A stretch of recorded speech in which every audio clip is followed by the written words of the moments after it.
I don't understand the question exactly. He wants to know if you'll convert to Islam. No, I'm saying that. No, that wasn't. I mean, that's the question. Well, look, I would say Yeah, to some degree, it's not up to me. No, In some but my sense, question was, just to remind you, the question was, if I gave you evidence that would satisfy a certain level of probabilistic... No.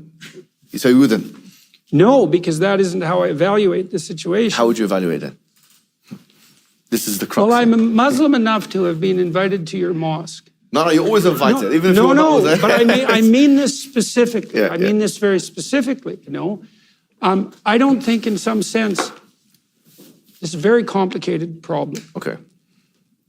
You know, when people meet me on the street, they'll say things like, I met a couple of Orthodox Jews in New York, and they said to me on the street that they call me rabbi, which was... It's a hell of a thing to hear, you know.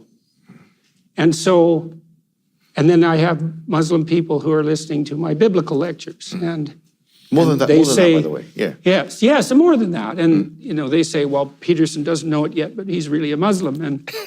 And that's very, that's an honor, you know.